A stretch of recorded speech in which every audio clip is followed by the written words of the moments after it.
Hi, Daniela here from Old School Pilates. So today we have for you a quick workout that you can do anywhere, anytime. It builds, so you always start from the beginning, and if you don't have time to finish it, that's totally fine. You do as much as you have time for, and you're always gonna get something out of it. The goal with this video is to help you build a workout habit, something every day. Now, I know from experience, being a busy mom and business owner, how crazy it can be just the thought of trying to fit a workout in, and then when you have a couple minutes, you have no idea where to start. So that was kind of my motivation behind this video. I wanted to give you something that you could get started with, right? Like you have a couple minutes, you have 5 minutes, start the video, do 5 minutes. You have 10 minutes, do 10 minutes. The whole thing is less than 20 minutes long, but you don't have to do the whole thing every time. Something is always going to be better than nothing, and it's going to help you create the habit of doing something every day. We'll go through the basic shapes in space, and you'll start to build your Pilates vocabulary so that anytime you come to class, you'll have an idea of what we're talking about. What is articulation? What is a round shape, a tall spine? What do these things mean to empower you to feel confident so that you can come pop in at any point, join any of our 6-week series, or take a class online and understand what is being asked of you. I hope you enjoy, and good luck on building that habit. All right, so let's get started. We're gonna start out with a quick little warm-up to help work through the first shape in space, the round spine. So sit with your knees bent, your feet planted, grab on behind your thighs, and come up to a tall back. From your tall back, start to round your spine back one bone at a time, as far as you can keep your feet planted on the ground. When you get as far as you think you can, start to round yourself forward, and then from your round spine, go back to a tall back. So we've already hit 2 shapes so far, tall back into a round spine, one bone at a time. We call that articulation. Rounding back up, one bone at a time, hollowing out your center to get evenness throughout your round shape, and back up to a tall spine. Good. Let's do that 10 times total. Use your breath. Exhales help you to find the muscles of your center to make an even shape through your spine, whether you're round or you're tall. And always focus on the exhales, getting all the air out of your lungs. Our bodies are smart enough to know to breathe in again. Each time, try to make your spine a little bit longer and maybe go a little bit further. Once you're feeling warmed up, if your feet are still rooted, perhaps you can go all the way down to the mat, back to a tall back, and then from the tall back down there, articulating one bone at a time, rounding forward, and then coming back up to your tall back at the top. The cool thing about this is when you get to the bottom, you have the feedback of the ground that helps you establish what should the tall back feel like in space, so that when you come back up to your seated tall back, you have that awareness, that proprioception of what it should feel like to be tall. After 10, you'll round all the way onto your back and stay there for the 100. Okay, so lift your arms up to the ceiling, and again, use the feedback of the mat beneath you to figure out, am I in a tall back, or is my back wanting to arch away from the mat any place? If so, how can you use your center, your ribs, your lower center, your seat, to help lengthen all the parts that want to come away from the mat? Keeping everything connected, lift your arms up and see how far back in space they can go, keeping everything connected. And do that a couple times. Each time your arms go back, Your ribs have to come further forwards and downwards to maintain that connection to the mat. This is a great prep just to figure out how far your point of control is right now. We'll return to this later on. And then on your last one, curl up your head, neck, and shoulders, and we start pumping for the 100. Inhaling and exhaling all the air out of your lungs. You can keep your legs down and long, or perhaps from the strength of your center, lift them up, bring them up. Use the connection to your seat to help keep your legs long and strong. We're doing 10 full rounds of breath. Pumping firmly from our back and keeping a two-way stretch out of our strong center. Maintaining length through our center, our torso. And after 10 rounds of breath, slowly lower back down to the mat. Okay, now we're going to challenge that transition from a tall back to a round back a little bit further now as we go into the full roll up. Now if you try one, doesn't feel quite right, you can always go back to that half roll back we did earlier on. So flex your feet, and if you have a strap, this is a great place to use it. If you don't have a Pilates mat at home and you want to find some creative ways to figure out how to anchor your feet, we have a video for that from what some clients have done over the course of the past 2 years to figure out creative uses of their home space to create the anchor for the feet, and also alternatives if they don't have a pole. Okay, so using something to anchor your lower body and something to anchor your upper body. Let's challenge that reaching back we did a moment ago. So how far back in space can your arms go? Keeping your whole back connected to the mat. Then lift your arms. Inhale, lift your head. And exhale, round over your spine and stretch, stretch, stretch. Inhale, start to round back. Exhale, continue to round back. You'll do 10 of these. Using your breath to help you find that even round shape from head to tail, articulating one bone at a time, down and up. Using the help from your pole and your strap to find your connection into your back and into your seat.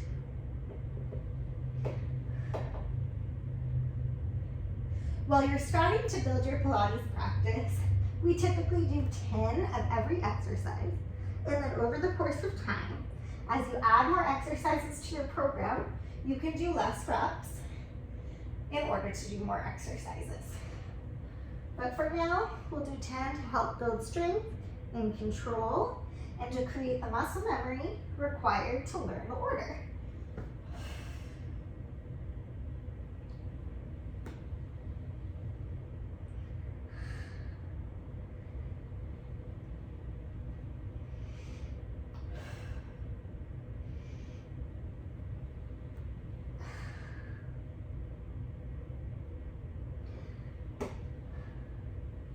After 10, we'll put the pole down, we'll lay flat on the back in our tall spine, and we'll lift one leg up to the ceiling. And you can give it a little stretch if you need. Now, can you keep an evenness across your frame from hip to hip and shoulder to shoulder with one leg in the air? We're going to add a little bit of a twist now. This is a new spine shape. So your lower torso will twist slightly as your leg goes across your body, circles down, around, and up, keeping everything else perfectly stable. 5 circles each direction each leg. The one leg circle. Try to keep the back of your right thigh pressing down into the mat and your right heel stretching forward to keep length all the way through the right side.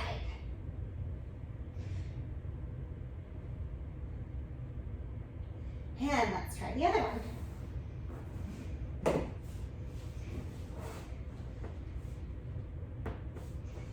Hips are square, shoulders are square, leg is long, and a little bit of a twist in the lower torso as the leg circles. We'll play with a twist of the upper torso a little bit later on. The twist can come from below the waist or above the waist. And those concepts will repeat themselves as you progress through your Pilates practice. Okay, good work. Do a roll up. You now know what that is. To come up to a seat. And we'll play with rolling and rolling. Grab onto your ankles. Find your balance. Okay, now, this is the first time we're introducing the concept of rolling. Now, when we roll, we're like the base of a rocking horse. The shape does not change as we move through space. The shape of the spine stays the same, the shape of the body stays the same, and like we're made of wood, the whole thing rocks back and the whole thing rocks up 10 times.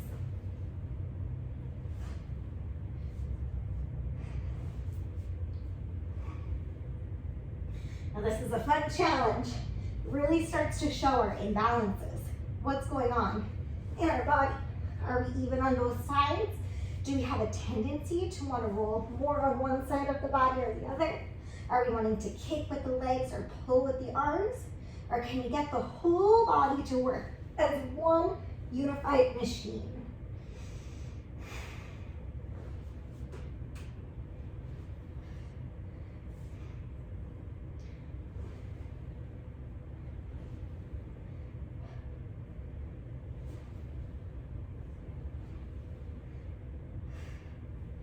After 10, come on up to a seat. We're gonna lay all the way down on our back. So, eventually we'll learn the whole series of 5. This is an abdominal series that works the center from all different directions. But for the sake of the shapes and space, we'll just pick one exercise for today, the crisscross. So, keep your feet planted, your inner thighs glued together. Your lower body reach will not change. Take your hands behind your head. And on your exhale, twist from above the waist further and furthest and switch. Exhale, twist. Exhale, exhale and switch. Exhale, wringing the air out of the lungs. Try to keep the back of your shoulder blades off the mat as you twist. One more round.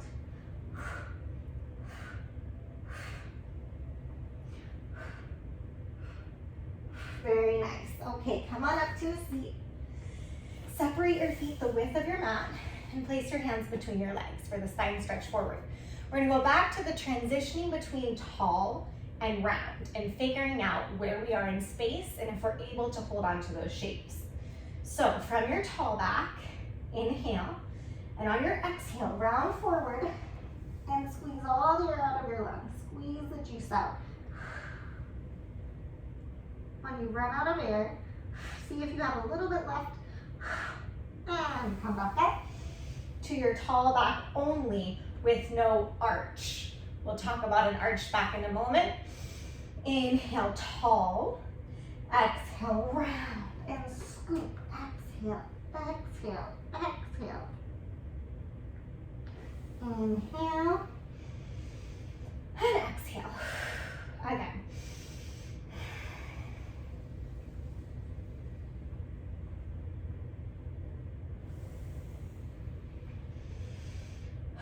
Again, we do each of these exercises 10 times.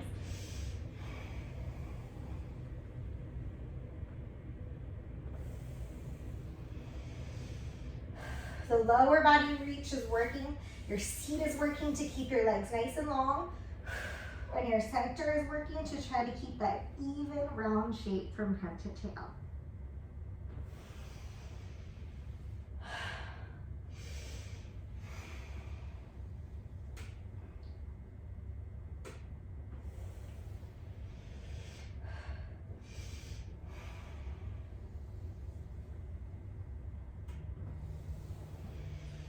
after 10, we'll flip onto our belly and play with the next shape and space, the arched back. Okay, so I have these pegs on my mat. If you don't have them, you can just place your hands on the ground. Make sure you're centered and that your spine is long. We're in a tall back here. From our tall back, like the reverse of a roll up, we're going to articulate forwards and upwards, one bone of the spine, coming into an arch back. Use your center to keep your arch back long and come back down with control. Good. You can do up to 10 of these, but for today, I'm just gonna do 5. This is one of those ones where it's all about quality over quantity. So if it's hard for you to hold your center strong in this arch back position, do 3 really solid ones, using your guts to keep everything stable and strong and build up to 10 eventually. Okay, very nice. Sit back on your heels and stretch. All right, good work. We're gonna move from the mat over to the wall to finish.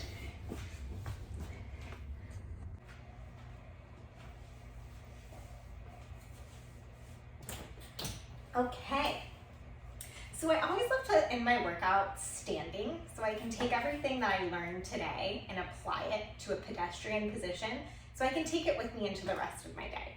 The wall provides such great feedback.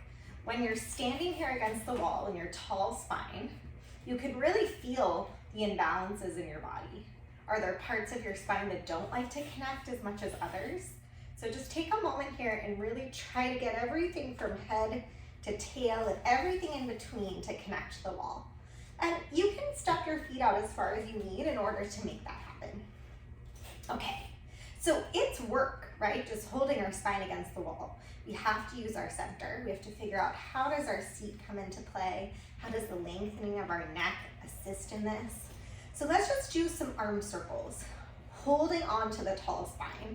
Inhale and exhale, 5 circles each direction. Now I'm making my circles nice and big, but the bigger your circle, the more challenging it is to keep your whole spine connected to the wall. Notice if perhaps you feel one shoulder blade moving differently than the other. Can you try to coordinate the 2 sides? And what part of your center do you need to use to keep every part of your back connected?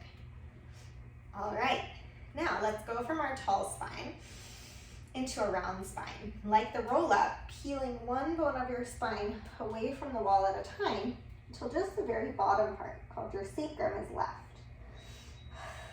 Lift your center in and up away from gravity as you let your arms hang and circle one direction and hang and circle the other direction. And then use the scoop of your center to lift one bone at a time, articulation, back up against the wall. And let's do it again. Inhale, exhale, peel your spine one bone at a time, lifting as you round. Let your arms hang and circle. And reverse. And then slowly peel one bone at a time, back up against the wall.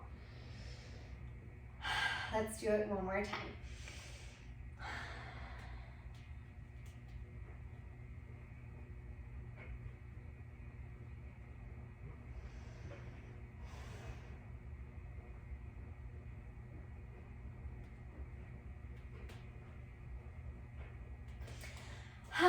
Boy, does that feel good. All right, so we're going to introduce one more shape, the side bend. So keeping everything glued to the wall, raise one arm overhead and bend your spine to the side, keeping everything connected. Notice if you're wanting to rotate or arch away from the wall, what parts of your center do you have to use to keep everything connected? And then inhale back up. From the waist down, stay stable and strong. Try to get this movement to come from the waist up. The other challenge is to keep both sides of your waist equally long I have a tendency to want to collapse this side I'm bending into.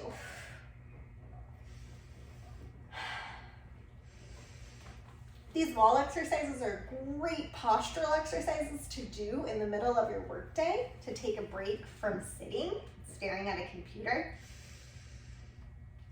Just a little reset. All right. And then once you're done with that, come back up to center. Find your tall back once again. This is a very important shape you're going to use with you for the rest of your day. Start to walk your feet towards the wall and try to keep your tall back connected to the wall. Once you feel your heels touch the wall, see if you can still keep your spine connected to the wall. And then use all that strength and length you found to step away from the wall and maintain this beautiful posture for the rest of your day. Great work.